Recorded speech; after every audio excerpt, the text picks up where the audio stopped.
7 દિવસ ગાજવીજ સાથે ત્રાટકશે વરસાદ।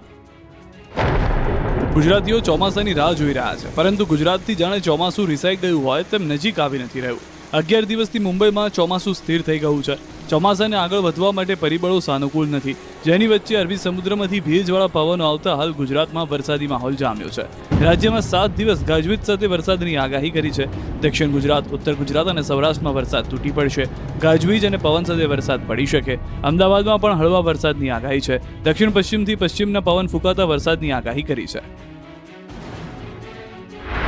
आने वाला 7 दिन हल्का से मध्यम बारिश होने का संभावना है, मेघ गर्जना के साथ। और ये जो डिस्ट्रिक्ट है ये मेनली आपका रहेगा दक्षिण गुजरात के सारे डिस्ट्रिक्ट है, और उत्तर गुजरात के जो दक्षिण और पूर्व क्षेत्र जो डिस्ट्रिक्ट्स है इसमें हल्का से मध्यम बारिश होने का संभावना है। 15 जून आसपास गुजरात में ચોમાસું બેસી જશે। આગાહીકાર જયપ્રકાશ માઢકની આગાહી। ગુજરાતમાં આ વખતે ચોમાસું મોડું આવી શકે છે તેવી સંભાવનાઓ વ્યક્ત કરવામાં આવી છે। હજુ તો મુંબઈથી પણ આગળ વધ્યું નથી, એટલે ગુજરાતમાં 25 જૂન આસપાસ ચોમાસું પહોંચે તેવા કોઈ અંધાણ નથી, જેની વચ્ચે ખેડૂતના હૈયા મલકાય તેવી આગાહી સામે આવી છે। અમરેલીના મોટા લીલિયાના જ્યોતિષ અને આગાહીકાર જયપ્રકાશ માઢકે ચોમાસાને લઈને મોટી આગાહી કરી છે। તેમના મતે 15 જૂન આસપાસ ગુજરાતમાં ચોમાસું પહોંચી જશે। 9 જૂન આસપાસ સારો વરસાદ થઈ શકે છે। 26 જુલાઈથી 20 ઓગસ્ટ વચ્ચે ખૂબ સારો વરસાદ થઈ શકે। 15 જૂન આસપાસ ચોમાસું છે પહોંચી જશે અને 21 જૂન સુધી બુધ અને ગુરુ સાથે હોવાથી વરસાદ સારો જોવા મળશે। એમાં 9-6 આસપાસ વધારે વરસાદ જોવા મળશે, કારણ કે બુધ ગુરુની યુતિ છે। ગુજરાતમાં કોરોનાના કેસ 500 ને પાર। અમદાવાદમાં કોરોનાની બ્રેક ફેલ। ગુજરાતમાં કોરોનાએ ફરી એકવાર ઉથલો માર્યો છે। રાજ્યમાં મોટા શહેરોમાં કોરોનાના દર્દીઓની સંખ્યા ઝડપથી વધી રહી છે। 4 વર્ષ બાદ પાછા આવેલા કોરોનાએ ફરી એકવાર ભયનો માહોલ ઊભો કરી દીધો છે। ગુજરાતમાં કોરોનાના કેસ 500 ને પાર પહોંચી ગયા છે।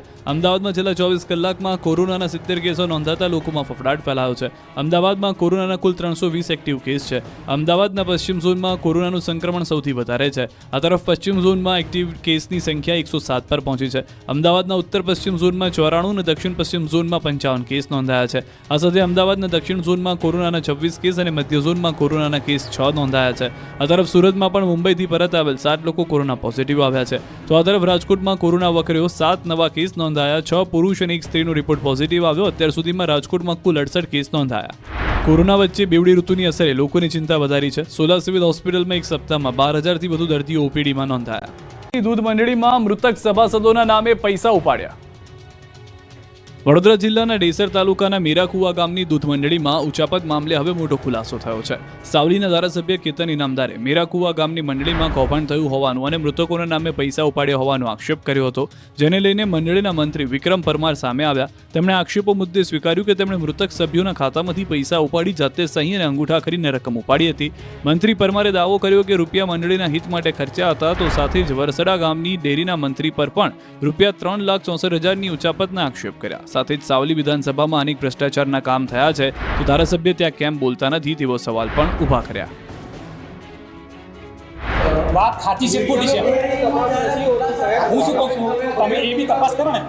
મારા પર કેતનભાઈ આક્ષેપ કર્યા છે, મારી વાત સાંભળો, મારા પર કેતનભાઈ આક્ષેપ કર્યા કે મેરાકુવા મંડળીની અંદર આવું થયું છે, તો વરસડા મંડળીની અંદર હાલમાં આવું ચાલી રહ્યું છે, તો એ કેમ ના તપાસ થયું છે? તમે ફરિયાદી થઈ શકો છો? આજે આપણા સાવલી ડેસર તાલુકાની અંદર ખાન ખનીન ચાલી રહ્યું છે, ખૂબ માફિયા ચાલી રહ્યા છે, એની તપાસ કેમ નહીં કરતા ધારાસભ્ય કરતા? આ મંડળી દેખાય છે। મોડાસાના ગામડાઓમાં મંજૂર થયેલા રોડ 3 વર્ષથી ન બનતા લોકો વિફર્યા।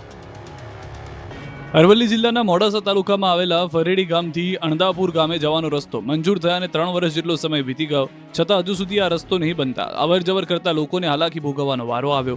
આ રોડ પ્રધાનમંત્રી ગ્રામ સડક યોજના હેઠળ મંજૂર કરવામાં આવ્યો હતો, પરંતુ તંત્રના ભ્રષ્ટ બાબુ અને કોન્ટ્રાક્ટરની બેદરકારીના કારણે આ રોડ હજુ સુધી બન્યો નથી। સ્થાનિકોએ અનેકવાર માર્ગ અને મકાન વિભાગના કાર્યપાલક ઇજનેરને રજૂઆત કરી છે, છતાં તેમને ગેરમાર્ગે દોરવામાં આવતા હોવાના ગંભીર આક્ષેપો કરવામાં આવ્યા અને ગ્રામજનોને સંતોષકારક જવાબ આપવામાં આવતો નથી। તેમને લોલીપોપ આપી દેવાય છે અને મીટિંગના બહાનાઓ કાઢી વાત ટાળી દેવાય છે।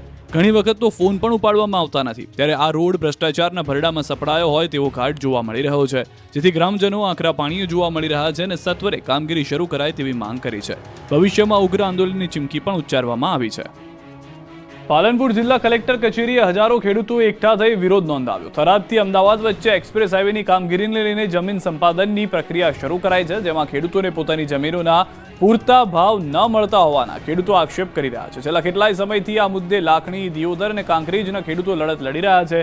ત્યારે આજે જિલ્લા કલેક્ટર કચેરી ખાતે પહોંચી અને આવેદનપત્ર આપ્યું છે. જમીનના પૂરતા ભાવ આપવા માંગ કરી છે. જો માંગ નહીં સ્વીકારાય તો આગામી દિવસોમાં ગાંધીનગર સુધી ઉગ્ર આંદોલન કરવાની ચીમકી ઉચ્ચારી હતી.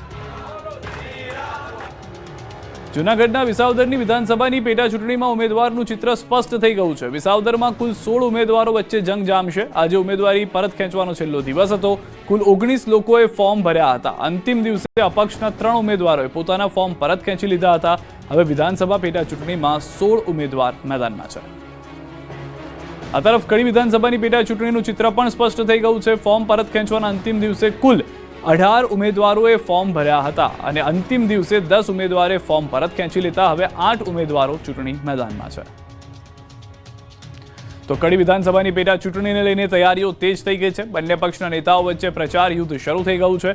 કડીમાં ભાજપ દ્વારા પ્રચારના શ્રી ગણેશ કરી દેવામાં આવ્યા છે. ભાજપના ઉમેદવાર અને ભાજપના નેતાઓએ પ્રચાર શરૂ કર્યો છે.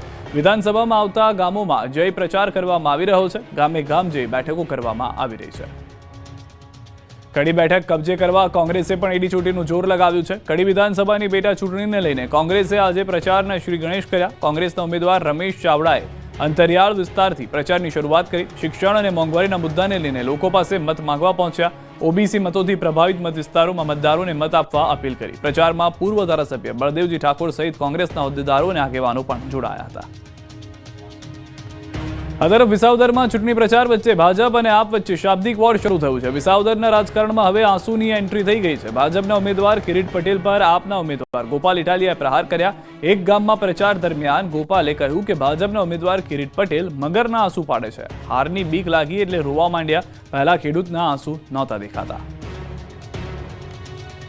સાતલપુરના ચારંડા ગામના સુકાન મહિલાઓને સોંપાઈ દેવાયું છે.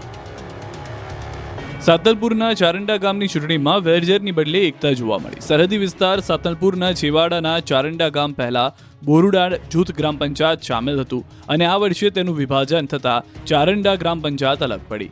આ વર્ષે પ્રથમ વખત જ ચૂંટણી થવા જઈ રહી છે, પરંતુ ગામના તમામ સમાજના લોકો એક થઈ સહમતિથી ગ્રામ પંચાયત સમરસ કરી અને સરપંચ સહિત 8 મહિલા સભ્યોને બિનહરીફ કર્યા.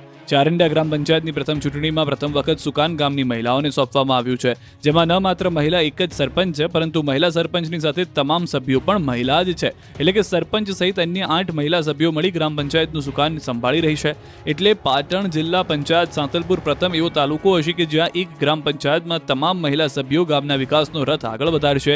ચારંડા ગામ સરપંચ તરીકે સેજીબેન દુદાભાઈ ચૌધરી અને ઉપસરપંચ તરીકે જનકબા જુજારસિંહ જાડેજાને બિનહરીફ જાહેર કર્યા છે, જેથી ગામના લોકોમાં પણ અનેરો ઉત્સાહ જોવા મળ્યો છે. ભ્રષ્ટાચારના આરોપ બદલ વલસાડના છરવાડા ગામના સરપંચને કરાયા સસ્પેન્ડ. વલસાડ જિલ્લાના છરવાડા ગ્રામ પંચાયતના સરપંચને સસ્પેન્ડ કરાયા. છરવાડાના સરપંચ અજય પટેલે ધારાધોરણોનું પાલન કર્યા વિના જ બારોબાર ગામના 4 તળાવના બાવળ કાપી અને વેચી માર્યા હોવાનું બહાર આવતા જ જિલ્લા વિકાસ અધિકારીએ સરપંચ સામે કાર્યવાહી કરી છે. છરવાડા ગ્રામ પંચાયતના 4 તળાવો આવેલા છે, જેમાંથી એક તળાવના ફરતે બાવળ કાપવા સરપંચ દ્વારા મંજૂરી માંગવામાં આવી હતી. તેમની આ મંજૂરી સ્વીકારવામાં પણ આવી હતી, પરંતુ સરપંચે એકની જગ્યાએ 4 તળાવોના બાવળ કાપી અને વેચી દીધા હતા. નક્કી કરેલ કિંમત કરતાં ઓછા ભાવે વેચી વન વિભાગને પણ નુકસાન પહોંચાડ્યું હતું. આ મામલે તપાસ બાદ સમગ્ર હકીકત સામે આવતા સરપંચને સસ્પેન્ડ કરવામાં આવ્યા. ગામના કેટલાક લોકોએ જિલ્લા સ્વાગત કાર્યક્રમમાં સરપંચ દ્વારા ગેરરીતિ આચરવામાં આવતી હોવાની ફરિયાદ કરી, જે બાદ કાર્યવાહી કરી. દાહોદમાં ચૂંટણીલક્ષી ગુનાઓનો નિકાલ કરાયો. દાહોદમાં વર્ષ 2016 થી વર્ષ 2021 દરમિયાન જે ચૂંટણીલક્ષી ગુનાઓ નોંધાયેલા હતા તેનું સમાધાન કરાયું. ગુનાઓના નિકાલ માટે એક જાહેર કાર્યક્રમ પોલીસ દ્વારા રાખવામાં આવ્યો. ઓપરેશન સમાધાન નામથી રાખવામાં આવેલા કાર્યક્રમમાં ચૂંટણીલક્ષી ગુનાઓનો નિકાલ કરાયો. જિલ્લા પોલીસ વડાના માર્ગદર્શન હેઠળ યોજાયેલા કાર્યક્રમમાં દેવગઢ બારિયા પોલીસ મથકે સમાધાન કરાયું. લીમખેડા ડીવાયએસપીની અધ્યક્ષતામાં વર્ષ 2016 થી 21 દરમિયાન ચૂંટણીલક્ષી નોંધાયેલા ગુનાઓમાં સમાધાન પ્રક્રિયા હાથ ધરાઈ. વર્ષ 2016 થી 2021 દરમિયાન ચૂંટણીલક્ષી 18 જેટલા ગુના નોંધાયા હતા. કાર્યક્રમમાં ગ્રામ્ય તેમજ નગર વિસ્તારમાં મોટી સંખ્યામાં લોકો ઉપસ્થિત રહ્યા. 4 જેટલા ગુનાઓનું સ્થળ પરથી જ સુખદ સમાધાન કરાયું. આવનાર ચૂંટણીઓ તટસ્થ તેમજ નિષ્પક્ષ થાય તે માટે પોલીસ સક્રિય બની. પૂરના ડરથી જીવતા લોકોએ તરાપાની પૂજા કરી. ગયા વર્ષે અમે જોયું હતું કે 12 ફૂટ પાણી અમારા વિસ્તારમાં હતું અને તંત્ર પાસેથી અમને કોઈ અપેક્ષા ગયા વર્ષે મળી નથી, એટલે અમે ના છૂટકે આજે વરસાદ પહેલાં જ તારાપાણી પૂજા અર્ચના કરી અને પ્રાર્થના કરી છે. આ એ જ તરાપો છે જેમણે વડોદરાના પૂર પીડિતોના જીવ બચાવ્યા હતા. વડોદરામાં પૂરના પાણી શહેરમાં ઘૂસી જતા નાગરિકોને હાલાકી વેઠવાનો વારો આવ્યો હતો. તે સમયે લોકોએ તરાપાની મદદથી પોતાના જીવ બચાવ્યા હતા. હવે ચોમાસું નજીક છે ત્યારે ફરી એકવાર વડોદરામાં પૂરનો ખતરો મંડરાઈ શકે છે. ત્યારે પૂરના ભયના ઉધાર નીચે જીવતા લોકોએ આ તરાપાની પૂજા કરી છે. પૂર આવે તો સુરક્ષિત બહાર નીકળાય તે માટે તરાપાની પૂજા કરી. પૂર પહેલા તરાપાની પૂજા કરી શ્રીફળ વધેરાયું, હાર તોરા કરી આરતી કરી. શહેરના સયાજીગંજ પરશુરામ ભઠ્ઠા વિસ્તારના નાગરિકોએ અનોખી પૂજા કરી. મહત્વનું છે કે વિશ્વામિત્રીની સાફ સફાઈ અને ઊંડી કરાવવાનો પ્રોજેક્ટ હાથ ધરવામાં આવ્યા બાદ પણ લોકોના મનમાંથી પૂરના પાણીનો ભય ઓછો થવાનું નામ નથી લઈ રહ્યો. વડોદરામાં શિક્ષણ સમિતિના હંગામી કર્મીઓએ કર્યો હંગામો.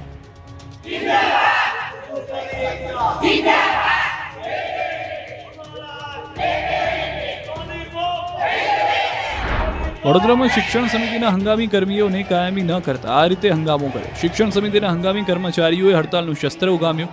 વડોદરા મહાનગરપાલિકા સંચાલિત નગર પ્રાથમિક શિક્ષણ સમિતિની શાળાઓમાં વર્ષોથી ફરજ બજાવતા વર્ગ 4ના કર્મચારીઓએ કાયમી કરવાની માંગ સાથે ઓપરેશન હડતાલનું શસ્ત્ર ઉગામ્યું. આ ચોક્કસ મુદતની હડતાલ ઉપર શિક્ષણ સમિતિની કચેરી કમ્પાઉન્ડમાં 100થી વધુ કર્મચારીઓ હડતાલમાં જોડાયા.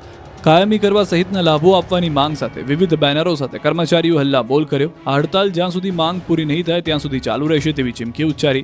મહત્વનું છે કે 1992થી પ્રોબેશન પર કામ કરતા કર્મચારીઓમાંથી 4 કર્મચારીઓને કાયમી કરી દીધા. અન્ય કર્મચારીઓને કાયમી ન કરતા મામલો બીચક્યો હતો. રાજકોટમાં 3 મહિનાથી એફઆરસી ચેરમેનની નિમણૂક ન થતા એનએસયુઆઈએ કર્યો વિરોધ. રાજકોટ જિલ્લામાં જિલ્લા શિક્ષણ અધિકારી કચેરી ખાતે એનએસયુઆઈ દ્વારા ઉગ્ર વિરોધ કરવામાં આવ્યો. છેલ્લા 3 મહિનાથી એફઆરસી ચેરમેનની નિમણૂક ન થતા રજૂઆત કરી.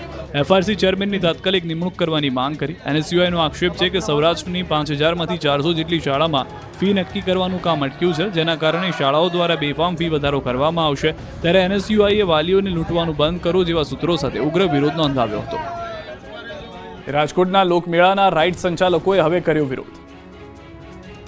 રાજકોટમાં જન્માષ્ટમીએ ભરાનાર લોકમેળાના સ્થળનો વિવાદ માંડ શાંત થયો. ત્યાં હવે રાઇડ સંચાલકોએ વિરોધનો સૂર વ્યક્ત કર્યો.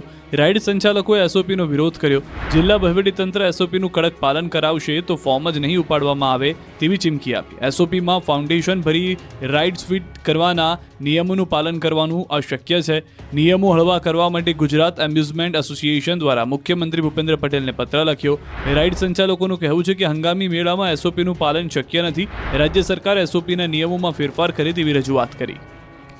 ગુજરાતમાં બેવડાઓ બેફામ બન્યા. દારૂ ડ્રગ્સ પી રોડ પર મચાવ્યો આતંક. રાજ્યમાં નશાખોરોએ તમામ હદ વટાવી દીધી છે. દારૂબંધી ધરાવતા ગુજરાતમાં દારૂની રેલમછેલ જોવા મળી રહી છે. આ 5 દ્રશ્યો ગુજરાતમાં દારૂબંધીની પોલ ખોલી રહ્યા છે. દારૂ પીને કાર ચલાવવી જાણે એક ટ્રેન્ડ બની ગયો હોય તેવું લાગી રહ્યું છે. પીએબી ઓર્ગેનિક કંપનીમાં ભીષણ આગ. 2 કિલોમીટર સુધી ધુમાડા દેખાયા. વડોદરા શહેર નજીક નંદેસરી ઔદ્યોગિક વસાહતમાં આવેલી પીએબી ઓર્ગેનિક્સ પ્રાઇવેટ લિમિટેડ નામની દવાઓ બનાવતી કંપનીમાં ભીષણ આગ લાગી.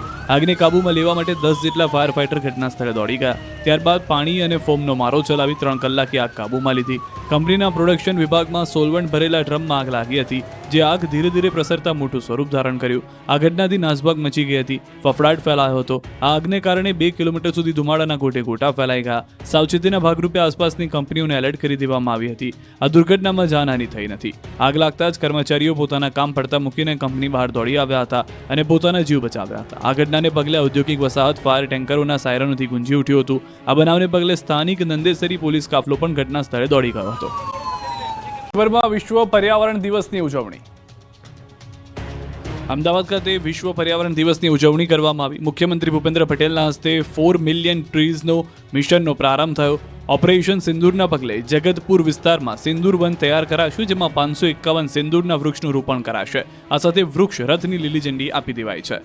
વાપી સહિત સમગ્ર વલસાડ જિલ્લામાં વિશ્વ પર્યાવરણ દિવસની ઉજવણી કરાઈ. વાપી મહાનગરપાલિકાના નાણામંત્રી કનુભાઈ દેસાઈ અને કમિશનર યોગેશ ચૌધરીની ઉપસ્થિતિમાં વૃક્ષારોપણ કાર્યક્રમ યોજાયો.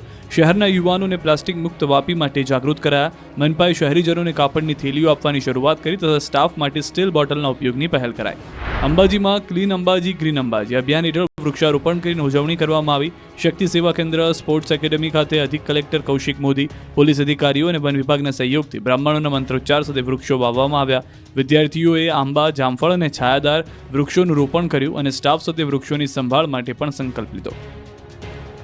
પર્યાવરણ દિન નિમિત્તે પીએમની ગુજરાતને ભેટ. અરવલ્લી ગિરિમાળાઓને ગ્રીન વોલ બનાવાશે. ભારત સરકારનો મોટો નિર્ણય. શંકર ચૌધરીએ માન્યો પીએમનો આભાર. ગ્રીન વોલ બનાવવાથી પ્રકૃતિનું થશે સંવર્ધન. બનાસકાંઠાથી કરીને દાહોદ સુધીનો આ બેલ્ટ એક ગ્રીન વોલ બનાવવા માટેનો ભારત સરકારે આજે નિર્ણય કર્યો. આવો મોટો ઐતિહાસિક નિર્ણય પ્રકૃતિના સંવર્ધન માટેનો કરવા માટે મોદી સાહેબનો હૃદયથી ખૂબ ખૂબ આભાર પણ માનું છું. બહારનું ખાવાના શોખીન ચેતી જજો. વડોદરામાં મસાલા પાપડમાંથી નીકળી જીવતી ઈયળ. બહારની હોટલનું ખાવાના શોખીનો ચેતી જજો. હવે પાપડમાંથી ઈયળ નીકળી છે. વાસદની સત્યનારાયણ હોટલમાં વડોદરાનો પરિવાર જમવા ગયો. પહેલા મસાલા પાપડ મંગાવ્યો. બાળકી પાપડ ખાઈ રહી હતી ત્યારે મસાલા પાપડમાંથી ઈયળ નીકળતા પરિવાર ચોંકી ગયો. બાળકી મસાલા પાપડમાં જીવતી ઈયળ જોઈ તે ખાતા અટકી ગઈ અને બધાને જાણ કરી હતી. હોટલ સંચાલકને ફરિયાદ કરી હતી. સુરતમાં છેડતીના આરોપથી યુવકની ધુલાઈ. સુરતના ઉધનામાં એક યુવાનને યુવતીની છેડતી કરવી ભારે પડી ગઈ. ઉધનામાં છેડતી કરતા લોકોએ પકડીને માર માર્યો હતો. લોકોનું ટોળું જમા થઈ ગયું. ગુસ્સે ભરાયેલા લોકોએ યુવકની સરેઆમ ધોલાઈ કરી નાખી.